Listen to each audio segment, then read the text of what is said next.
Promessa feita, promessa cumprida, né? Sou dessas. Bom, há 2 vídeos atrás, a gente tinha começado a conversar sobre a linguagem de amor nas crianças, porque me perguntaram, né, se são as mesmas 5 do adulto ou se são diferentes. E como a gente conversou, são as 5 mesmas linguagens. Só que o reverendo Gary Chapman pontuou algumas diferenças ou algumas coisas para nós prestarmos um pouco mais de atenção.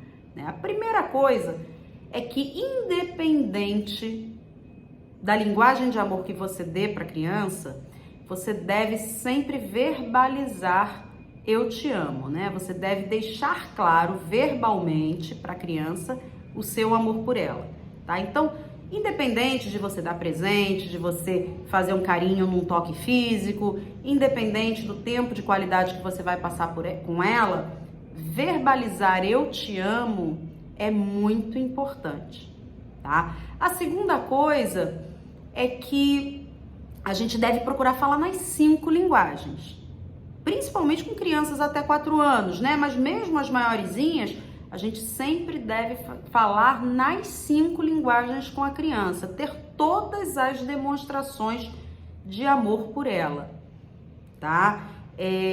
Outra coisa também que a gente deve observar e que a gente pode até, né, para ajudar a gente a ter uma ideia do tipo de linguagem de amor da criança, é a maneira como ela demonstra afeto pela gente. Porque a maneira como a criança demonstra afeto, muito provavelmente, é a maneira como ela também quer receber afeto, né? A criança, nesse ponto, ela é mais direta, né? Ela não tem aí tantos filtros, ainda não tem outras percepções. Então, de maneira geral, ela demonstra afeto na mesma linguagem em que ela quer receber, tá?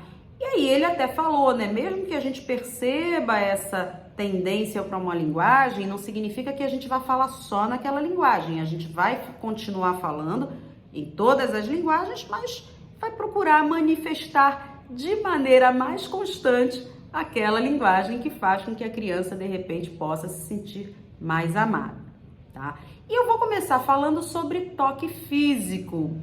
Crianças que têm essa linguagem do toque físico, a gente percebe que são crianças que precisam, né, desse contato. Elas normalmente gostam muito de beijar, gostam muito de abraçar, de ficar do lado, querem estar no colo, né?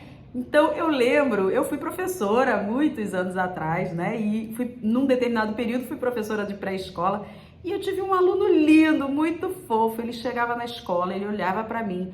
A primeira coisa que ele fazia era sair correndo, agarrar na minha perna, né? Queria ficar assim, se nós descêssemos para recreio ou na entrada, ele queria me dar a mão o tempo todo. Ele pegava a minha mão, ficava passando no rostinho dele, né? Beijava, abraçava.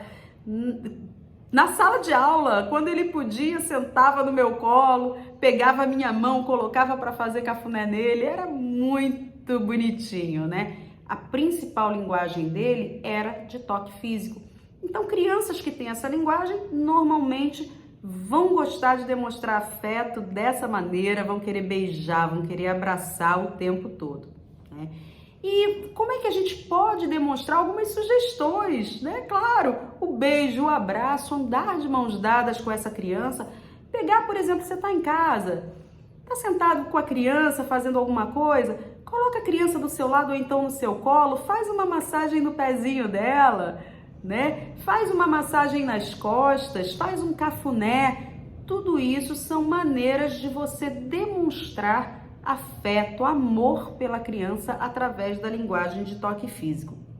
Algumas pesquisas mostram que, conforme as meninas vão crescendo, os pais às vezes ficam com receio, né, de chegar, de ter aquelas demonstrações físicas de afeto, e não precisam deixar de ter, né? Por exemplo, dá um abraço de bom dia, um abraço de boa noite, beija a bochecha, né? Isso aí não tem problema algum, independente da idade, né? A gente pode continuar assim, demonstrando afeto, que não há problema algum. Inclusive porque se a sua filha tem essa linguagem, para ela isso vai ser muito importante, né? Da mesma maneira os meninos, porque às vezes alguns pais podem achar, mas eu vou ficar dando demonstração física de afeto, né, para o meu filho o tempo todo ficar beijando, ficar abraçando, não vou fazer isso. Alguns, às vezes, até ficam com receio desse tipo de demonstração, como é que a criança pode levar isso em termos do desenvolvimento da sua sexualidade. Olha, não tem absolutamente nada a ver, né? Quando a gente está falando da linguagem de amor de toque físico, a gente está falando de abastecer emocionalmente o tanque dessa criança, né? Então não tem nada a ver, a criança precisa de demonstrações de afeto. E aí lembra que também não é só beijar e abraçar, você pode dar outros tipos de demonstração de afeto. Por exemplo, se é um menino e se tá naquela fase também, né, começa a crescer, aí começa a não querer muito dar beijo, não quer dar abraço, às vezes fica com vergonha, existem outras maneiras. Por exemplo, você pode brincar com ele de luta, né? Você pode, de repente, fazer um cafuné, você pode fazer uma massagem no pé, enfim, você tem outras maneiras, né? Você pode, por exemplo, fazer um high five, que você também está tendo contato. Então, existem formas de você continuar demonstrando afeto através do toque físico dentro daquilo que é confortável para a criança, tá?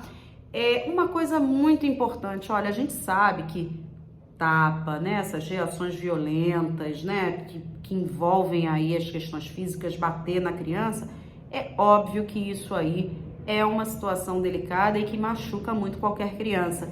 Mas é muito importante observar que para a criança que tem toque físico como principal linguagem de amor, isso é uma dor terrível, tá? Qualquer agressão, qualquer demonstração de agressividade física dói muito mais e isso reverbera como falta de amor numa criança que tem esse tipo de linguagem, tá? Então, da mesma maneira como um abraço, para a criança que tem toque físico, a tradução desse abraço é eu te amo.